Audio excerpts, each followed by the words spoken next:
dulu ICMMC itu kurang lebih satu muk gede, pokoknya ICMMC itu saya cetak, saya pasang, saya cetak, saya pasang. Nyetaknya itu enggak sekali cetak langsung berhasil.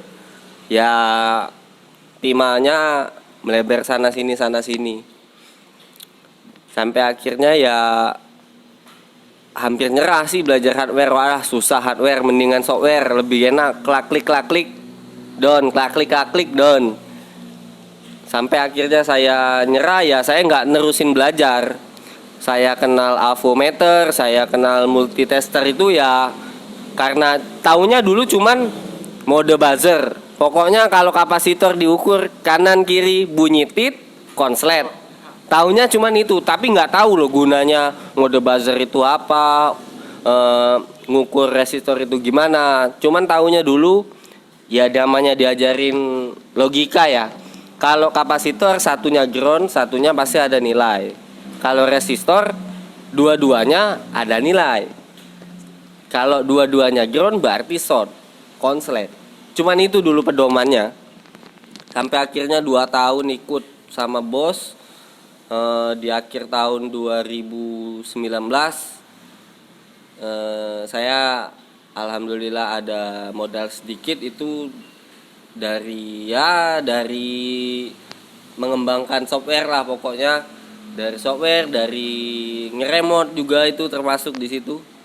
Ada modal sedikit, coba cari tempat lain. Alhamdulillah dapat di Simpang BLK ini, sebelah pom bensin ruko nomor 3, lebih tepatnya seberangan dealer Yamaha. Global Komunika, ya, insya Allah tahu lah orang kalau tanya sini. Buka di sini bulan 3. Itu bulan 3 itu bingung, masih ragu. Ragunya ya kalau ada kerjaan hardware gitu loh, mau kemana, sedangkan orang kan rata-rata mau ditunggu, mau cepet, nggak mau ditinggal. Akhirnya saya coba beranikan, orang bisa kenapa saya nggak bisa, orang mampu kenapa saya nggak mampu. Akhirnya saya coba tekuni. Kalau ada garapan, bingung nanya, bingung tanya ke siapapun. Aku nggak pernah pandang orang ya, oh ini temen deket, tanya ke sini saja. Nggak, itu bukan prinsip belajar namanya. Kalau pandang-pandang ke siapapun yang kita kira mampu bertanya.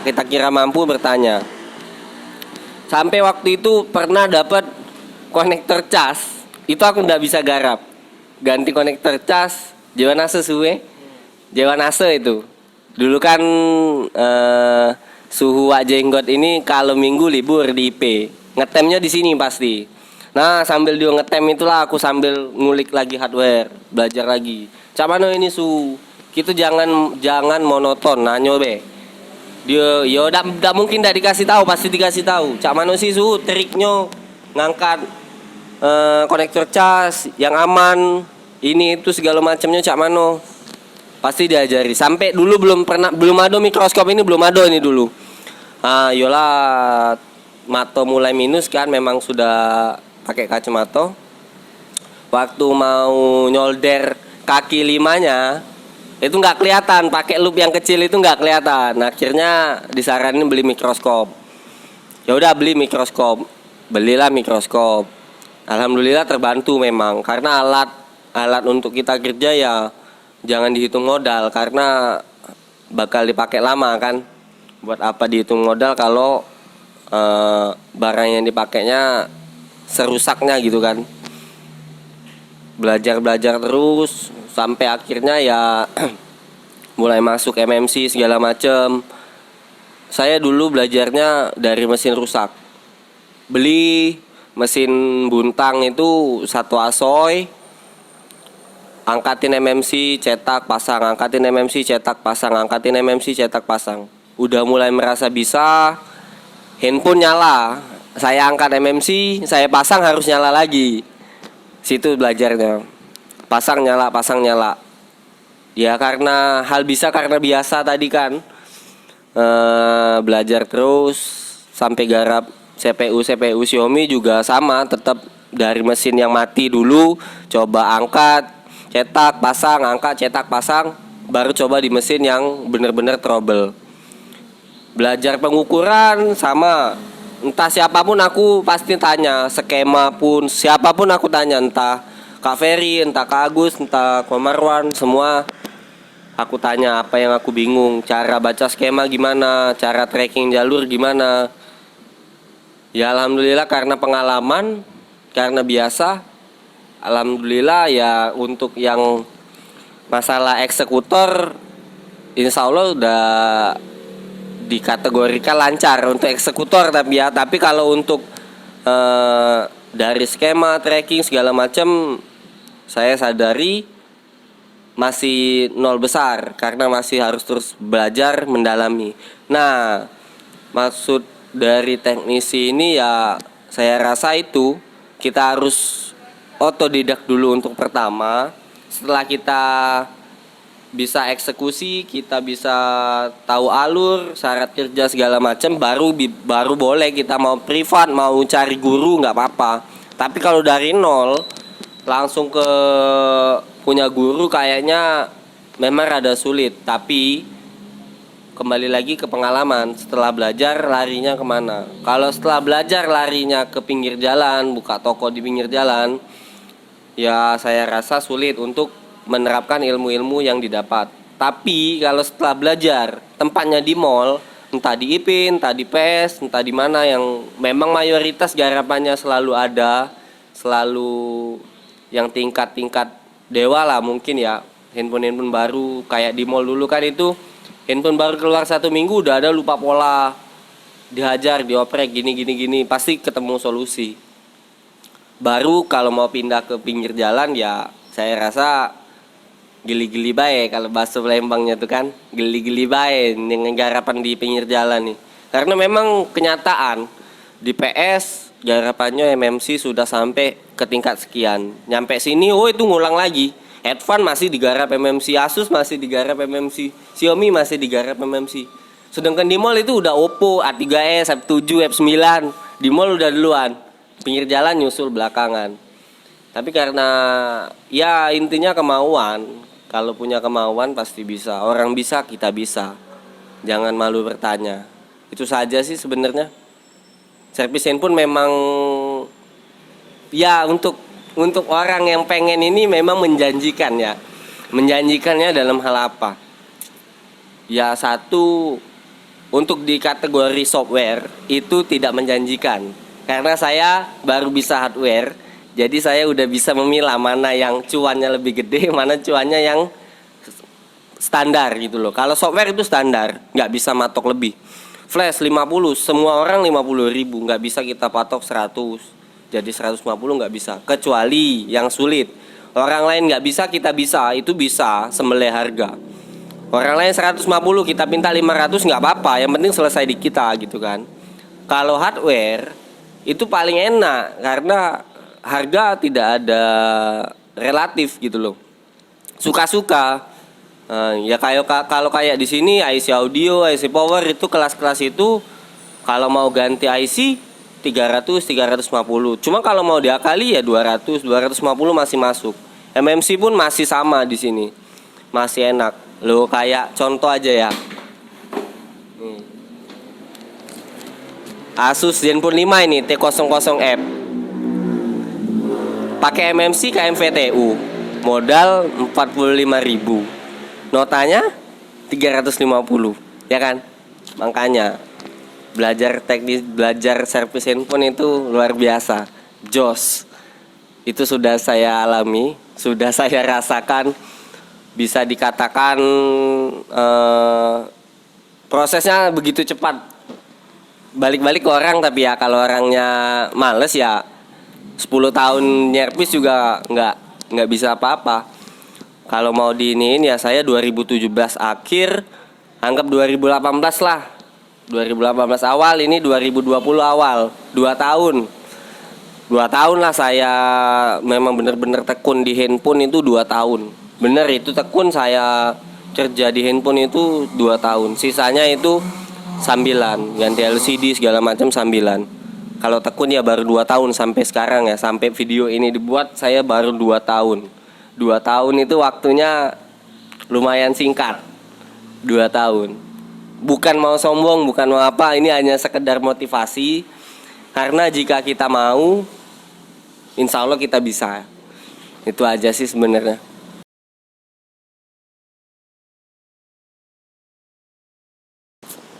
Ya kalau suka dan duka sih, sukanya ya kalau lagi garapan yang gaga-gaga, yang enak, konslet, konslet Vibat. Kalau iPhone VCC main, VDD main. Biasanya kan kapasitor satu, cuil jadi 500.000, 600.000, 700.000 pun bisa gitu kan.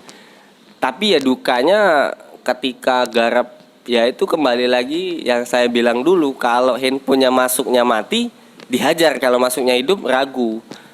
Ya kalau soal ganti handphone itu ya udah biasa. Orang pernah handphone masuknya miklot, lupa pola ding, lupa pola, nggak di flash, cuman di reset 3 jari, selesai taruh etalase mau diambil mati. Itu pernah kejadian.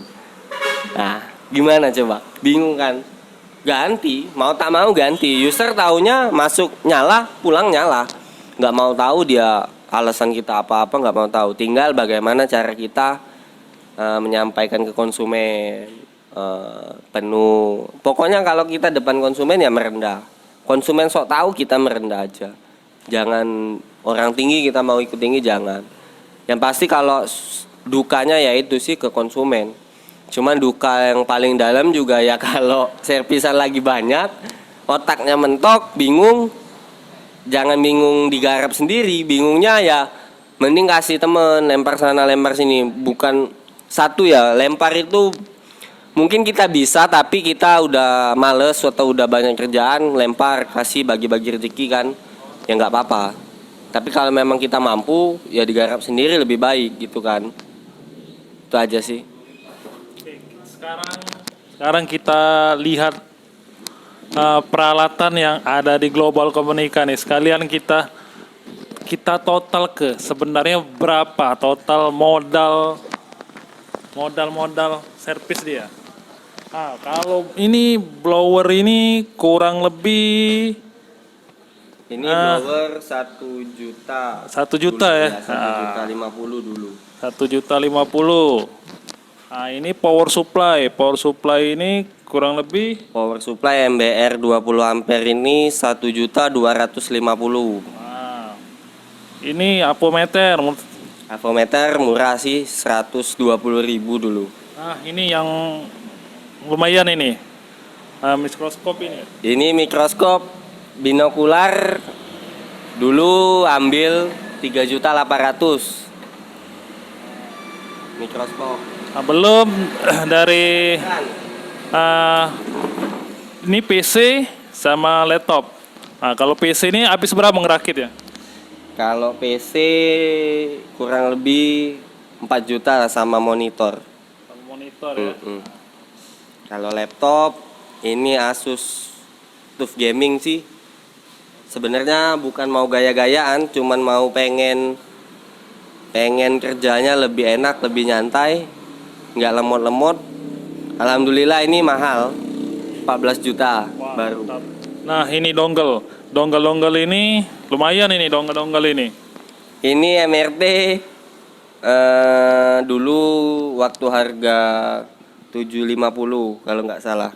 MRT 750. Ini UV box ini baru, ini waktu baru buka nih, ini 2019 kan bulan 2. Dulu UV box harga 2,7. UV box 2,7 ini EFF untuk hardware ya. Itu 1,4 Apple dan Android. Octoplus. Tuh, lengkap di sini tempatnya.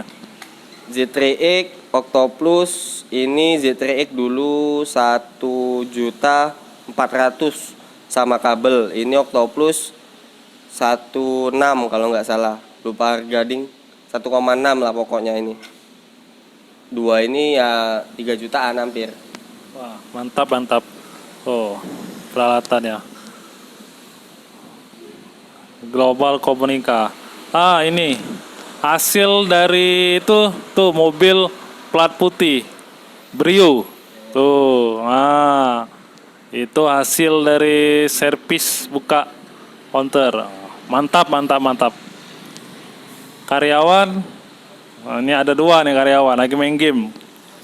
Oh, sudah bisa gaji karyawan. Dulu seorang karyawan, sekarang gaji karyawan. Bos, mantap, mantap, mantap.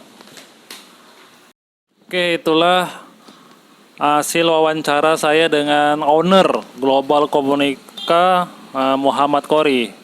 Masih muda, sudah dibilang sukses dengan kurun waktu kurang lebih 3 tahunan lah ya. 3 tahun. Alhamdulillah sudah bisa sewa ruko dengan senilai 40 juta ya. Sudah bisa juga ada mobil, terbeli mobil Brio cash, bukan kredit, cash itu. Alhamdulillah. Jadi kawan ini benar-benar sukses, dan tidak lupa juga beliau ini sebagai bidang software di Sumsel K. Sumsel K dia yang ide-ide dia yang pembuatnya lah, ownernya juga. Mungkin itulah motivasi untuk kalangan yang pengen buka usaha, jangan ragu lagi lah kalau untuk buka usaha di bidang servis. Oke, gitulah wawancara saya dengan owner Muhammad Kori di Global Komunika. Assalamualaikum warahmatullahi wabarakatuh.